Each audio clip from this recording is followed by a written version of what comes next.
2025-ci il dekabrın 11-də Birləşmiş Millətlər Təşkilatının Ümumdünya Şəhərsalma Forumunun 13-cü sessiyasının təşkili ilə əlaqədar yaradılmış Təşkilat Komitəsinin növbəti iclas keçirilib. Azərbaycan Respublikası Prezidenti Administrasiyasının rəhbəri, Təşkilat Komitəsinin sədri Samir Nuriyev, iclası açaraq Azərbaycan Respublikasının Prezidenti İlham Əliyev tərəfindən təsdiq edilmiş Azərbaycanın Milli İnkişaf Strategiyasında şəhərsalma fəaliyyətinin prioritet istiqamətlərindən birini təşkil etdiyini qeyd edib.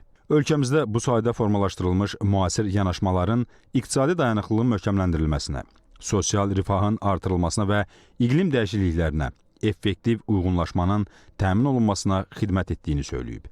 Samir Nuriyev son 5 il ərzində xüsusilə Qarabağ və Şərqi Zəngəzur iqtisadi rayonlarında həyata keçirilən geniş miqyaslı bərpa və quruculuq işlərinin, Azərbaycan dövlətinin şəhərsalma sahəsində strateji baxışını, sistemli planlaşdırma prinsiplərini rəhbər tutduğunu və yüksək icra potensialını aydın şəkildə nümayiş etdirdiyini vurğulayıb.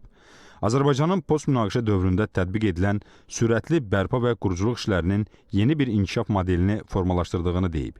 Təşkilat Komitəsinin sədri bu nailiyyətlərin beynəlxalq səviyyədə də Azərbaycanın təcrübəsinə marağın artdığını, ölkəmizi bu sayədə etibarlı tərəfdaş kimi tanıtdığını qeyd edib.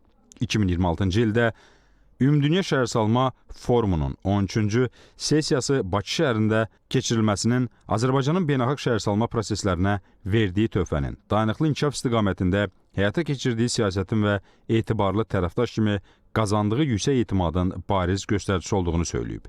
Samir Nuriyev, Ümumdünya Şəhərsalma Forumunun 13-cü sessiyasına hazırlığın dövlət başçısının birbaşa diqqət mərkəzində olduğunu vurğulayaraq, ilk iclasdan ötən müddət ərzində Ümumdünya Şəhərsalma Forumunun 13-cü sessiyasına hazırlıq çərçivəsində görülmüş işləri qeyd edib. Daha sonra ümumi hazırlıq prosesinin gedişatı, substantiv, kommunikasiya, təşkilat, logistika sahəsində görülmüş işlər və gündəlikdə duran digər məsələlər üzrə Təşkilat Komitəsinin üzvlərinin məruzələri dinlənilib.